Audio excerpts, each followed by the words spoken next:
चलो स्टार्ट करते हैं फिबोनाची रिट्रेसमेंट्स।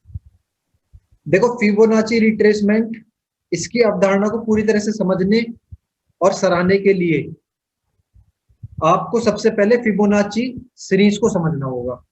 फिबोनाची श्रृंखला, कुछ दावों के मुताबिक फिबोनाची सीरीज जो है इसकी उत्पत्ति एंशिएंट इंडियन यानी कि प्राचीन भारतीय गणित लिपियों में 200 ईसा पूर्व में हुई थी, ऐसा कुछ माना जाता है। लेकिन इसका जो मौजूदा स्वरूप है उसकी खोज हुई थी 12वीं शताब्दी में इटली के पीसा शहर के एक मैथमेटिशियन थे जिनका नाम था लियोनार्डो पिसानो बोगोलो। अजीब सा नाम है कुछ, पर यही उनका नाम था। ये कौन थे? एक इटालियन मैथमेटिशियन थे। बोगोलो के दोस्त उन्हें प्यार से फिबोनाची बुलाते थे और इन्होंने ही फिबोनाची संख्या की खोज की थी। इसलिए इस सीरीज का नाम पड़ गया फिबोनाची सीरीज, क्योंकि इनके दोस्त इनको प्यार से बुलाते थे फिबोनाची, तो इसी वजह से फिर इसका नाम पड़ गया। ये थोड़ा सा था इसका इतिहास जो मैंने आपको बता दिया, जानना जरूरी था कि भाई उत्पत्ति कहां से हुई, कैसे हुई। अब देखो, ये जो फिबोनाची सीरीज है ये 0 से स्टार्ट होने वाली संख्याओं का एक क्रम है जो इस तरह से व्यवस्थित रहते हैं कि सीरीज में किसी भी संख्या का मूल्य पिछली दो संख्याओं का जोड़ होता है। यहां पर आप देख सकते हो जैसा कि ये आपको एक सीक्वेंस दिया गया फिबोनाची का, तो आप इसमें देखोगे जो 0 से स्टार्ट है, सबसे पहले आप ये देखो। दूसरा काम इसमें क्या होता है कि हमेशा पहली दो संख्याओं का जोड़ ही हमारा क्या होता है, अगली संख्या। जैसे देखो 0 और 1 को आप ऐड करोगे तो क्या आता है 1, तो अगली संख्या क्या हो गई 1। ऐसे ही मान लो आप कहीं से भी उठा लो इसको, ये दो संख्या ले ली हमने 1 और 1, इनको ऐड करोगे तो आपका क्या आ जाएगा 2। ऐसे ही मान लो हमने ये दो ले ली किस और 34, इन दोनों को ऐड करोगे तो ये आ गया 55। तो कहने का मतलब ये है कि कोई भी दो संख्या लोगे आप तो उनसे अगली जो संख्या होगी वो उन पहली दो संख्याओं का सम होगा, योग होगा। ये होती है हमारी फिबोनाची सीरीज। अब इसमें आप देख ही सकते हो, नोटिस कर सकते हो, जैसे 233 है ये, तो 233 कैसे आया होगा 89 प्लस 144, इन दोनों को आप ऐड करोगे तो आप ऐड करके देख लेना 233 ही आएगा। ऐसे ही 144 है और ऐसे ही 89 आया है। तो सारी सीरीज में यही फंडा लग रहा है इसमें। मतलब क्या है, पिछली दो संख्याओं के जोड़ से अगली संख्या बनती है और ये संख्या ऐसे ही इनफाइनाइट तक चलती है, अनंत तक। अब देखो इस फिबोनाची सीरीज के कुछ इंटरेस्टिंग प्रॉपर्टीज होती है, कुछ दिलचस्प गुण होते हैं। देखो सबसे पहला गुण क्या है, इस सीरीज में आप किसी भी संख्या को अगर आप पिछली संख्या से डिवाइड करोगे, विभाजित करोगे, तो जो रेशियो निकल के आता है वो हमेशा 1.618 ही होगा। ये देखो ये रेशियो हमेशा 1.618 ही होगा। फॉर एग्जाम्पल के साथ समझेंगे जब आपको आसानी से समझ में आएगा। देखो सीरीज क्या थी हमारी, ये देखो ये हमारी सीरीज है। तो मैंने आपको क्या बोला कि कोई भी नंबर उठा लो आप, हमने उठा लिया 610, तो 610 को हम उससे एक पहली संख्या में, इस 610 को हम इसके पहली संख्या कौन सी है 377, अगर हम इससे डिवाइड करते हैं तो हमेशा जो आपका रेशियो निकल कर आएगा वो आएगा 1.618। आप कोई सा भी नंबर उठा लो, चाहे आप 377 उठा लो, चाहे आप 144 उठा लो, कोई सा भी उठा लो। मान लो मैं सपोज करो 144 उठा लेता हूं, मैंने 144 उठा लिया अपनी तरीके से, तो मैं इसको किससे डिवाइड करूंगा, इससे पहले की संख्या से। तो इससे पहले की संख्या कौन सी है 89, ये 89 आपको क्लियरली विजिबल होगी। तो अगर मैं इसको 89 से डिवाइड करता हूं तो जो आपका रेशियो निकल कर आएगा वो आपका 1.618, हमेशा आपका यही रेशियो निकल कर आएगा, चाहे आप कोई सी भी संख्या उठाकर देख लो। तो ये जो रेशियो निकल के आता है 1.618, इसको हम बोलते हैं गोल्डन रेशियो, या फिर इसे फाई भी कहा जाता है। फिबोनाची संख्याओं के इस गुण का संबंध हमारी प्रकृति से भी होता है, नेचर से। अभी इस पर हम चर्चा नहीं करेंगे, क्योंकि ऐसा करने से हम अपने जो मुख्य विषय है उससे हट जाएंगे।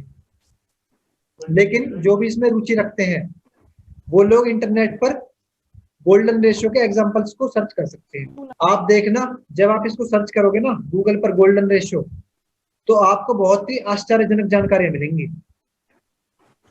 गोल्डन रेशियो के अलावा फिबोनाची सीरीज का एक और गुण है।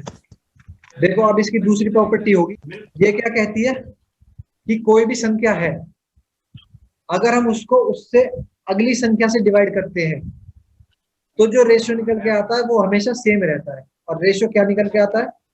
0.618, जैसा कि आप यहाँ पर देख सकते हो। अब देखो, सीरीज में कोई भी संख्या उठा लो, जैसे मैं सपोज करो 89 उठा लेता हूँ, तो मैंने आपको क्या बताई प्रॉपर्टी कि कोई भी संख्या है, अगर मैं इस संख्या को उससे अगली संख्या से, इसकी अगली संख्या क्या होगी 144, इससे डिवाइड करता हूं तो आपका रेशियो हमेशा निकल कर आएगा 0.618। ये हो गई हमारी सेकंड प्रॉपर्टी। अब यहां पर आपको एक चीज ध्यान रखनी है कि ये जो 0.618 है, इसको अगर मैं परसेंटेज टर्म में लिखूं तो इसको परसेंटेज टर्म में मैं लिख सकता हूं 61.8%। तो ये होती है भाई हमारी इसकी दूसरी प्रॉपर्टी। सेम ऐसी होती है थर्ड। देखो, थर्ड प्रॉपर्टी क्या कहती है? सीरीज में अगर हम कोई भी संख्या लेते हैं तो अब की बार हम उस नंबर को डिवाइड करेंगे, उसके बगल में वो जो दूसरा अगली दूसरी संख्या होगी। फॉर एग्जाम्पल, ये देखो यहाँ पर सीरीज, ये हमारी सीरीज है। मैंने मान लो सपोज करो नंबर ले लिया 13, तो 13 से अगली दूसरी संख्या कौन सी है? बताओ भाई। 13 से अगली दूसरी संख्या 34, 34। तो इस सीरीज में क्या है, हम लेंगे अगली दूसरी संख्या को। तो देखो, मैंने वही कराया आगे, अभी इसका बेसिक ही चल रहा है, आगे आपको बताऊंगा कि कैसे हम इसको मार्केट में अप्लाई करते हैं। देखो, यहाँ पर मैंने 13 ले लिया था और 34 से डिवाइड करा, तो आपको जो रेशियो निकल कर आएगा वो 0.382, हमेशा यही निकल कर आएगा, आप चाहे कोई सी भी संख्या उठा लो। एक और एग्जांपल, जैसे मान लो मैं 144 उठा लेता हूँ, तो 144 से अगली दूसरी संख्या होगी 377। तो 144 को अगर मैं इसके अगली दूसरी संख्या से डिवाइड करता हूं तो आपका रेशियो अभी भी सेम ही निकल कर आएगा 0.382।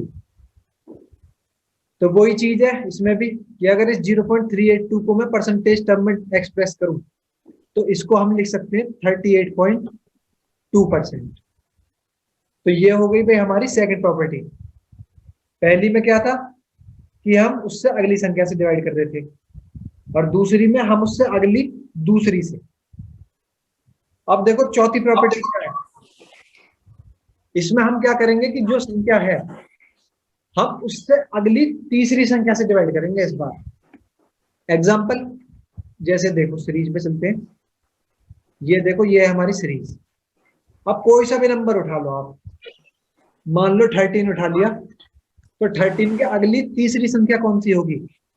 1 2 3, तो ये होगी आपकी 55।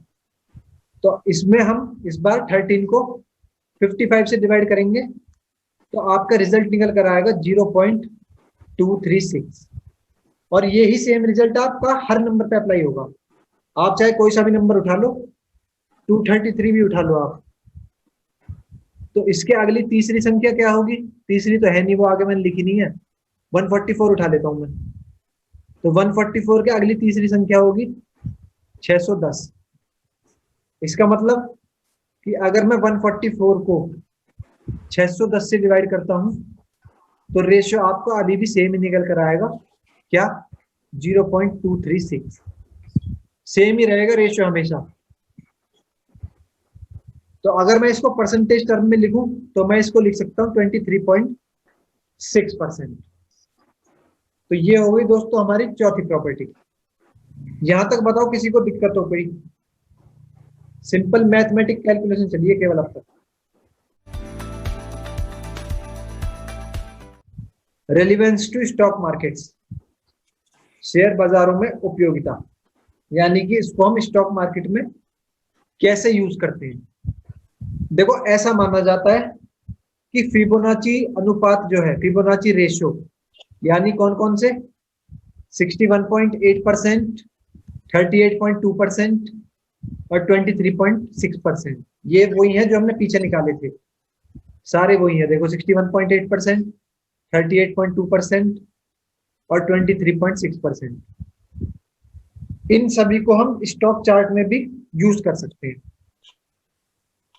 फिबोनाची विश्लेषण तब लागू किया जा सकता है जब प्राइस में अच्छा खासा उतार या चढ़ाव हो, जैसे कि जब भी कोई भी स्टॉक XYZ तेजी से ऊपर या नीचे की ओर बढ़ता है तो आमतौर पर वो अपनी अगली चाल से पहले एक स्तर वापस लौटता है। आपने देखा होगा, जैसे मान लो कोई भी स्टॉक है, वो क्या करता है, ऊपर बढ़ने से पहले नीचे आता है, फिर वो ऊपर जाता है, फिर नीचे आता है, फिर ऊपर जाता है। ऐसा ही अगर नीचे भी जाना हो तो थोड़ा सा ऊपर आता है, फिर नीचे जाता है, फिर ऊपर आता है, फिर नीचे, फिर ऊपर। तो इसी तरीके से चलता है किसी भी स्टॉक का प्राइस। ऐसा तो नहीं होगा कि सीधा ही सीधा वो ऐसे वन वे चला जाएगा, नहीं, वो हमेशा थोड़ा सा बढ़ेगा फिर वापस आएगा। उदाहरण के लिए फॉर एग्जांपल देखो मैंने यहाँ पर लिया भी हुआ है, जैसे मान लो कोई स्टॉक है, वो 50 रुपए से लेकर 100 तक चलता है, तो इससे पहले ये 120 की तरफ बढ़े आगे, 120 की तरफ आगे बढ़ने से पहले मोस्ट प्रोबेबली ये 70 तक आएगा, यानी 70 तक रिट्रेस करेगा।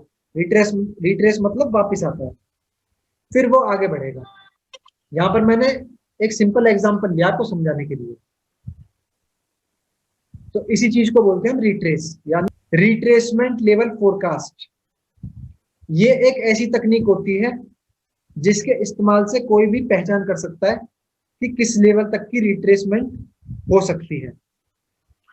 ये रिट्रेसमेंट लेवल ही ट्रेडर को मौका देते हैं कि वो ट्रेंड की दिशा को देखकर नए सौदे कर सकें।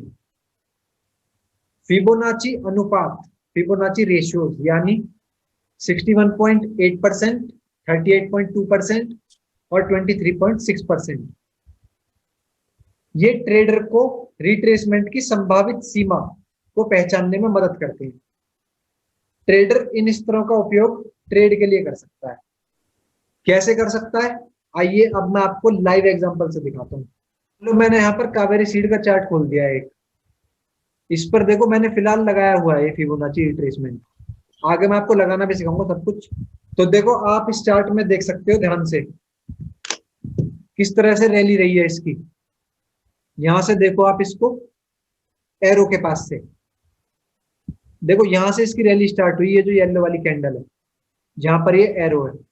यहां से देखो सीधी इसने वन साइडेड रैली चली है, सीधी वन साइडेड रैली, तो ये ऊपर तक जाता रहा। तो यहां पर जाकर इसने टॉप बनाया। अब देखो मैंने यहां से लेकर इसके लो से और इसके टॉप पर एक फिबोनाची रिट्रेसमेंट का लाइन ड्रॉ कर दिया और उससे मेरे लेवल निकल कर आ गए। तो आप लेवल में भी देख सकते हो ध्यान से, आपको क्या दिखाई दे रहा है। देखो यहां पर देखो आपको क्या दिख रहा है, ये देखो यहां पर लिख रहा है 0.236। ये वही चीज है जो हमने पीछे रेशियो निकाले थे। यहां पर क्या है 0.382 और यहां पर क्या आ रहा है 0.618, सारे वही रेशियो है ये। तो यहां पर देखो इसने ये कुछ लेवल्स निकाल दिए। तो मैंने आपको क्या बताया था कि कोई भी स्टॉक ऊपर जाने से पहले हमेशा नीचे की तरफ आता है।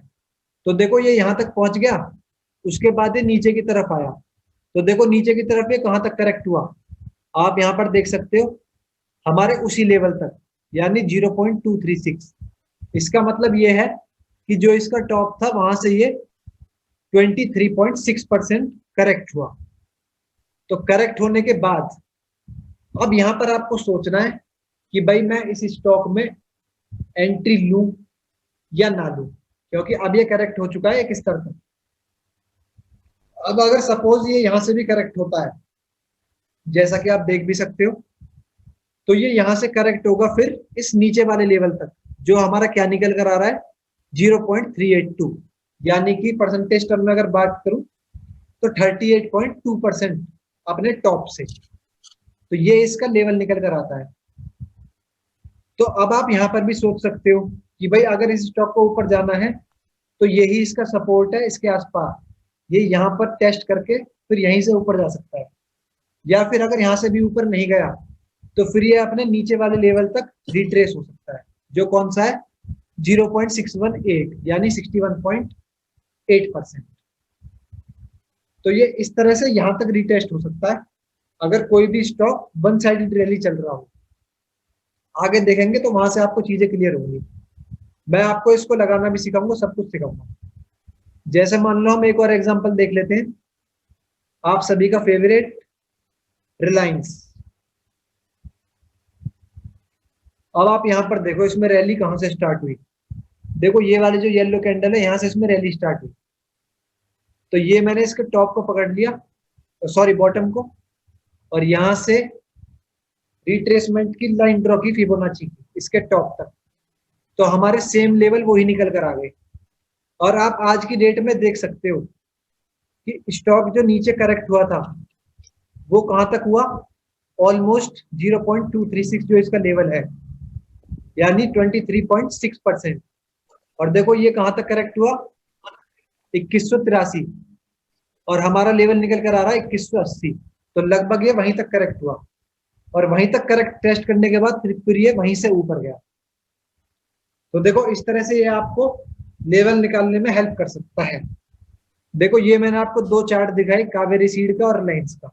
आप ये कोई भी देख सकते हो किसी भी चार्ट में। अब हम आते हैं फिबोनाची रिट्रेसमेंट कंस्ट्रक्शन की तरफ। फिबोनाची रिट्रेसमेंट का निर्माण।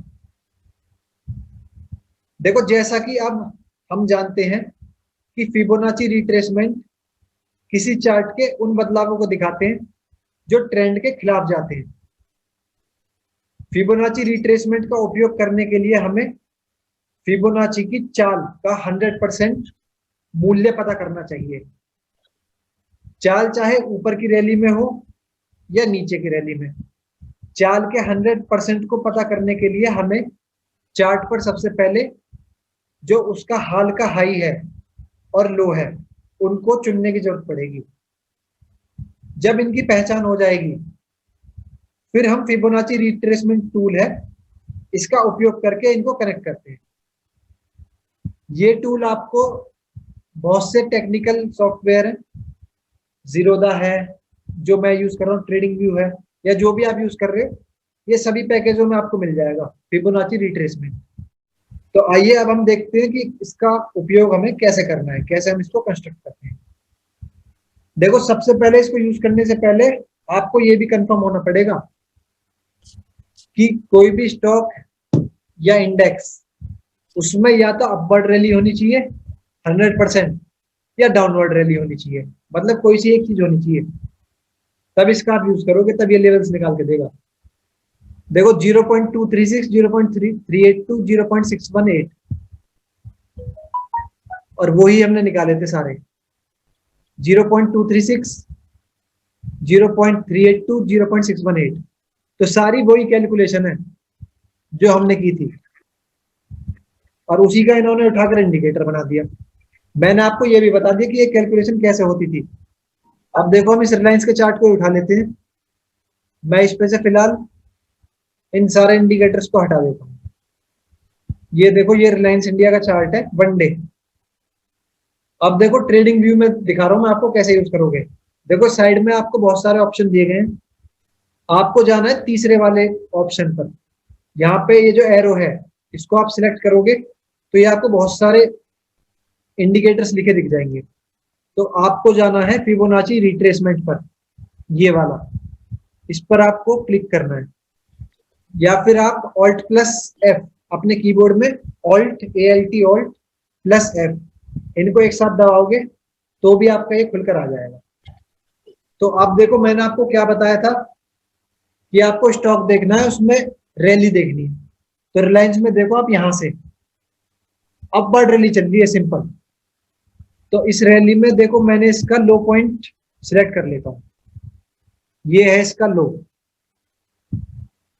मैंने यहां पर एक डॉट लगाया और अब मैं इसको ऊपर सिलेक्ट करके ले जाऊंगा ऊपर की तरफ। तो देखो ऊपर की तरफ इसका जो टॉप था हाई वो था ये, और यहां पर इसको मैं एक बार टच कर दूंगा। तो देखो ये मैंने ड्रॉ कर दिया, आप देख सकते हो इसके लो से और इसके हाई पर ये मैंने एक लाइन ड्रॉ की। तो लेवल्स अपने आप ही निकल कर आ गए, ये सारे लेवल्स।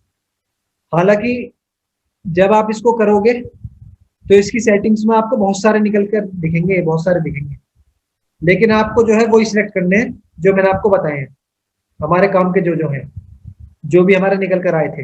आप उनसे आगे के भी निकाल सकते हो, रूल हमारा वही रहेगा जो हम जैसे हम निकाल रहे थे कि एक बार हम अगली संख्या थी उससे डिवाइड कर रहे थे, एक बार अगली दूसरी संख्या से कर रहे थे, एक बार अगली तीसरी संख्या से कर रहे थे, और भी आगे के निकालने हैं तो आप अगली चौथी संख्या से डिवाइड कर दो। तो ऐसे ये अनंत तक निकलते जाएंगे।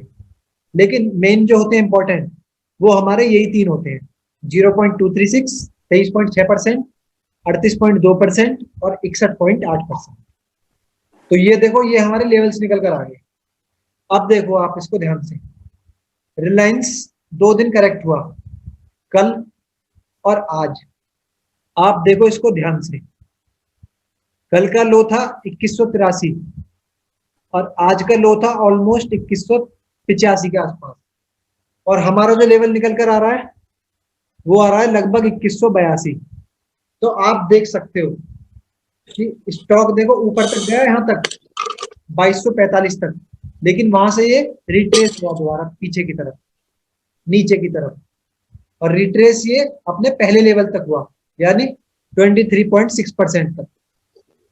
अब हम यहाँ पर इसमें एंट्री लेने के लिए सोच सकते हैं कि अगर ये इसको होल्ड करता है तो ये यहीं से ऊपर जाएगा, अदरवाइज होल्ड नहीं करता है तो फिर ये अपने इस नीचे वाले लेवल को यहां तक रिट्रेस हो सकता है।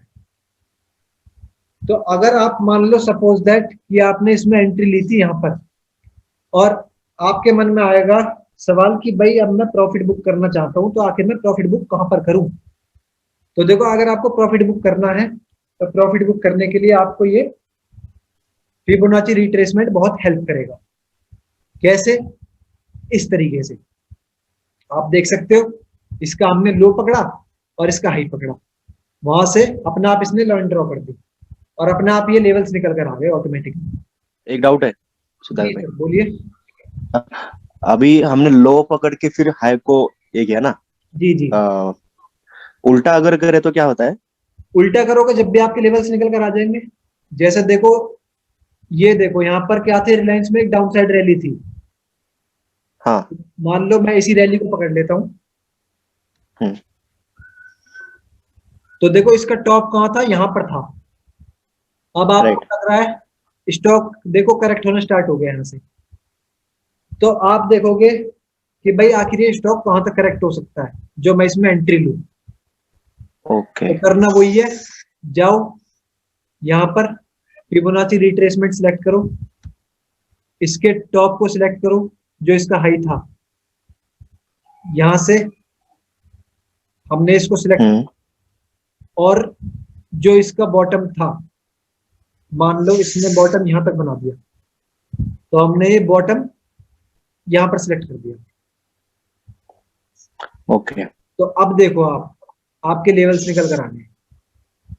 अब ये ऊपर कहां तक जा सकता है, तो आपने देखा पहले ये कहां तक गया, 0.3236 यानी 23.6% तक, और उसके बाद अगले लेवल तक 38.2% तक। ओके। एक ही दिन में चले गया, उसी दिन। तो आप देख सकते हो कि मार्केट देखो, आप देख सकते हो हमारी वन साइडेड रैली दिखा रहा है ना। राइट। इंडेक्स और स्टॉक भी वही पकड़ना है जो वन साइडेड चल रहा हो इस तरीके से। मतलब पे हमारे मन में कंफ्यूजन आ रहा हो कि भाई आखिर कितना बढ़ेगा, और बढ़ भी रहा है चलो, तो वो नीचे की तरफ कहाँ है कि मैं उसमें दोबारा एंट्री ले लूं। तो ये वो चीज बता देता है यार। जैसे रिलायंस के केस में था, मान लो ये कल करेक्ट हुआ था, अब कोई इसमें एंट्री लेना चाह रहा हो, कल करेक्ट हुआ तो वो सोचेगा भाई आखिर में कहाँ एंट्री लूंगा इसमें, तो वो इसमें एंट्री यहां पर ले सकता था पहली 0.236 पर। How should you use Fibonacci retracement levels? आपको फिबोनाची रिट्रेसमेंट स्तरों का उपयोग कैसे करना चाहिए? अब देखो भाई, एक ऐसी स्थिति जिसके बारे में सोचें जहां आप एक किसी भी पर्टिकुलर स्टॉक खरीदना चाहते थे, लेकिन उसमें बहुत ज्यादा तेजी आने के कारण अब आप उसको खरीद नहीं पा रहे, अब आपको डर लग रहा है कि भाई इसमें तो बहुत ज्यादा तेजी आ गई। तो ऐसी स्थिति में सबसे समझदारी का काम होगा स्टॉक में रिट्रेसमेंट के लिए इंतजार करना। वो स्टॉक फिबोनाची रिट्रेसमेंट स्तर यानी 61.8%, 38.2% और 23.6% तक गिर सकता है। फिबोनाची रिट्रेसमेंट स्तर को चार्ट पर पहचान कर ट्रेडर इन लेवल्स पर स्टॉक में एंट्री करने के अवसर को तलाशते रहते हैं। लेकिन याद रखना कि किसी भी दूसरे इंडिकेटर की तरह ही इसका इस्तेमाल भी पुष्टि के लिए ही करना चाहिए। मेरा कहने का मतलब ये है कि जैसे और सारे इंडिकेटर हैं, आपको पता है कि इंडिकेटर हमेशा फेल भी हो जाते हैं, तो इस इंडिकेटर पर भी आपको बिल्कुल ब्लाइंडली वो नहीं करना है बिलीव। इसका इस्तेमाल भी आपको केवल पुष्टि करने के लिए ही करना है। मतलब ये कि कुछ और शर्तें हैं। अगर मैं अपनी बात करूं तो जो बाकी शर्तें होती हैं उनको पूरा करने के बाद ही मैं कोई भी स्टॉक खरीदूंगा, सिर्फ फिबोनाची रिट्रेसमेंट के आधार पर नहीं खरीदूंगा। दूसरे शब्दों में, अगर मान लो मुझे कोई स्टॉक खरीदना है तो उसको खरीदने के लिए मेरा विश्वास अधिक होगा अगर ये 3 पॉइंट्स उससे मेल खा रहे होंगे। क्या क्या? पहला कि कोई ऐसा कैंडलस्टिक पैटर्न बन रहा होगा जो कि योग्य कैंडलस्टिक पैटर्न है, यानी कि आप बहुत सारे कैंडलस्टिक पैटर्न्स को जानते होंगे, मैंने भी वीडियो डाली हुई है आधी। तो अगर उनमें से कोई मुझे दिख रहा होगा तो सबसे पहले तो मैं उसको देखूंगा। दूसरा, जो स्टॉप लॉस है वो सपोर्ट और रेजिस्टेंस के साथ मैच कर रहे होंगे। और थर्ड पॉइंट, जो वॉल्यूम्स होंगे उस स्टॉक में वो एवरेज से ज़्यादा होने चाहिए, यानी जो भी उसके एवरेज वॉल्यूम्स चल रहे होंगे वो उससे ज़्यादा होने चाहिए। अब ऊपर के ये जो सारे पॉइंट्स बताए मैंने, इनके साथ साथ अगर स्टॉप लॉस भी फिबोनाची लेवल्स के साथ मेल खाता है तो मुझे पता है कि ट्रेड सेटअप जो है अब वो सभी शर्तों को पूरा कर रहा है, तो इससे मेरा भरोसा बढ़ जाएगा और मैं खरीदने के लिए मजबूती से जाऊंगा। लेकिन याद रखना कि ट्रेंड और रिवर्सल इन सभी का अध्ययन करते हुए हम जितने ज्यादा तरीकों से इनकी पुष्टि करते हैं, संकेत भी उतना ही भरोसेमंद होता है, शॉर्ट ट्रेड या लॉन्ग दोनों के लिए। तो मान लो अगर मुझे एंट्री लेनी है ना, तो ये मेरे 3 पॉइंट्स होते हैं, मैं इनको भी देखूंगा। अगर ये 3 पॉइंट्स मेरे मेल खा रहे हैं तो फिर मैं उस स्टॉक में एंट्री ले जाऊंगा, अगर कोई भी स्टॉक वन साइडेड रैली दिखा रहा होगा। की पॉइंट्स क्या थे हमारे इस टॉपिक के आज के, एक बार मैं आपको दोबारा से रिवाइज करवा देता हूं। पहला, फिबोनाची रिट्रेसमेंट का आधार जो है बेस, वो फिबोनाची सीरीज बनाती है। कौन सी सीरीज? जो हमने स्टार्टिंग में डिस्कस की थी, ये वाली। और ये सीरीज कैसे बनती है ये भी मैंने आपको बता दिया कि पहले 2 नंबर को आप ऐड करते जाओ, तीसरा नंबर वही आएगा, पहले 2 को ऐड कर लो वही आएगा, इन दोनों को ऐड कर लो ये, इन दोनों कर लो ये। तो इस तरह से हमारी सीरीज बनती है ये। दूसरा पॉइंट क्या होगा? एक फिबोनाची सीरीज में बहुत सारी मैथमेटिकल्स गुण होते हैं, तो ये मैथमेटिकल गुण जो है वो प्रकृति के कई पहलुओं में भी दिखते हैं। अब एक काम आपके लिए है, आप गूगल पर सर्च करना गोल्डन रेशियो और आप देखना वहां पर क्या आता है लिखकर। तीसरा पॉइंट, ट्रेडर्स ये मानते हैं कि जो स्टॉक का चार्ट है उसमें फिबोनाची सीरीज का उपयोग है, क्योंकि ये जो संभावित रिट्रेसमेंट स्तर जो आते हैं उनकी पहचान कर लेता है। चौथा, फिबोनाची रिट्रेसमेंट के जो लेवल्स होते हैं वो कौन कौन से होते हैं? 61.8, 38.2 और 23.6%। एक तेजी से चढ़ता स्टॉक अपने ट्रेंड की मूल दिशा में फिर से चलने से पहले संभवतः इन स्तरों तक वापस गिर सकता है। और लास्ट पॉइंट क्या था? फिबोनाची रिट्रेसमेंट लेवल्स पर ट्रेडर एक नया ट्रेड स्टार्ट करने पर विचार कर सकता है। हालांकि ट्रेड स्टार्ट करने से पहले उसको जो मैंने कुछ मेन पॉइंट्स बताए थे उनकी भी पुष्टि करनी चाहिए। तो भाई ये था आज का हमारा टॉपिक, फिबोनाची रिट्रेसमेंट। मैंने आपको सारा बता दिया कि हम कैसे इसका यूज करते हैं, कैसे हम इसको अप्लाई करते हैं। अब आपके कोई क्वेश्चंस हो तो अब आप वो पूछ सकते हो।